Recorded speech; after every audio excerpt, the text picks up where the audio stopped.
안녕하세요. 미미입니다. 2010년 중국 식품위생에 대한 인식이 퇴보한 충격적인 사건이 발생했습니다. 그것은 바로 디거우여우, 즉 하수구 기름이었죠. 중국 저녁 식당의 10곳 중 한 곳이 이 기름을 사용하고 있었다는 조사 결과가 나왔어요. 중국 국민들이 1년 동안 소비하는 식용유 중 무려 300만 톤가량이 하수구 기름이었다는 추정도 있었습니다. 도대체 하수구 기름이 뭐길래 이렇게 중국을 충격에 빠뜨렸을까요? 디거우여우. 문자 그대로 해석하면 땅 도랑의 기름이라는 뜻입니다. 디거우여우는 정상적으로 생산된 식용유가 아니에요. 음식물 쓰레기와 오물이 뒤섞인 폐기물에서 추출한 기름입니다. 그 원료는 크게 세 가지였어요. 식당 하수관의 기름 찌꺼기, 도축장에서 버려지는 동물 폐기물, 그리고 수백 번 사용해서 시커멓게 변한 폐식용유였죠. 그런데 더 충격적인 건 이제부터입니다. 이 역겨운 폐기물들이 어떻게 우리 식탁 위에 기름으로 둔갑했을까요? 밤이 되면 전문 수거업자들이 움직이기 시작했습니다. 식당가의 맨홀 뚜껑을 열고 하수구 속으로 들어가 악취가 진동하는 기름 찌꺼기를 퍼담았죠. 어둠 속에서 벌어지는 이 작업은 마치 범죄 현장 같았습니다. 수거된 찌꺼기는 외곽의 비밀 공장으로 옮겨졌어요. 작업 과정에서 나는 악취 때문에 인적이 드문 곳이어야 했거든요. 제조 과정은 간단했지만 끔찍했습니다. 큰 이물질을 대충 걸러내고 거대한 솥에 넣고 끓여서 기름을 분리했어요. 그 다음 화학약품을 투입해 불순물을 제거하고 탈색제와 탈취제로 색깔과 냄새를 없앴죠. 문제는 이 과정이 과학적 지식 없이 주먹구구식으로 진행됐다는 겁니다.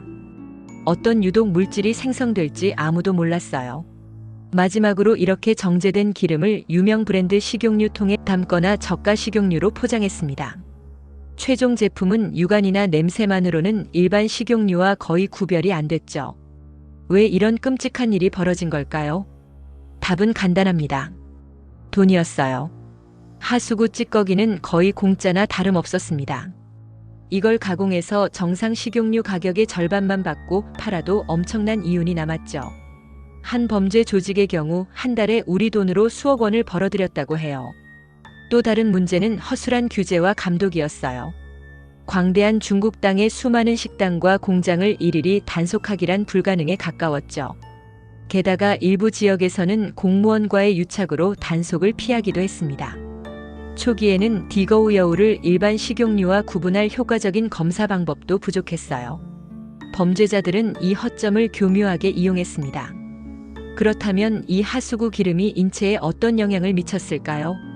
한마디로 독극물 덩어리였습니다. 가장 무서운 건 발암물질이에요. 아플라톡신과 벤조피렌 같은 맹독성 발암물질이 다량 생성됐거든요. 특히 아플라톡신은 비소나 청산가리보다 수십 배 강한 독성을 가진 간암을 유발하는 최악의 발암물질입니다. 중금속 오염도 심각했어요. 하수관에 쌓여있던 납, 수은, 비소가 기름에 녹아들어 체내에 축적됐죠. 거기에 더해 각종 세균과 바이러스까지 득실거렸습니다. 의료 전문가들은 경고했습니다. 디거우여우를 장기간 섭취할 경우 암 발병률이 급격히 높아진다고요. 하지만 이미 수많은 중국 국민들이 수년간 이 기름으로 조리된 음식을 먹어왔습니다. 2010년대 초 언론 폭로로 디거우여우의 실체가 알려지자 중국 사회는 아비규환이었습니다. 내가 먹는 모든 음식이 하수구 기름으로 만들어졌을 수 있다. 이 공포가 중국 전역을 덮쳤어요. 사람들은 외식을 꺼리기 시작했고 식당들은 매출이 급감했죠. 그런데 이 취재 과정에서 의문스러운 사건이 발생합니다. 디거우여우 실태를 집중 취재하던 한 방송국 PD가 길거리에서 흉기에 찔려 사망한 사건이 발생했어요. 그리고 그의 취재 자료 중 일부가 사라졌고 범인은 끝내 잡히지 않았어요. 단순한 우연일까요? 아니면 거대한 이권이 걸린 디거우여우 산업의 고위 관계자들과 연관이 있었던 걸까요? 진실은 여전히 미궁속입니다. 이 사건 이후 디거우여우에 대한 심층 취재는 눈에 띄게 줄어들었죠. 중국 정부는 이 사태를 국민의 생명을 위협하는 중대 범죄로 규정하고 대대적인 단속에 나섰습니다. 수백 명의 관련자가 체포됐고 주범들에게는 사형이나 무기징역이 선고됐어요. 하지만 이미 돌이킬 수 없는 상처가 남았습니다. 중국 국민들은 자국 식품 시스템에 대한 극심한 불신을 갖게 됐어요. 수입식품, 특히 수입 식용유에 대한 선호도가 폭발적으로 증가했습니다.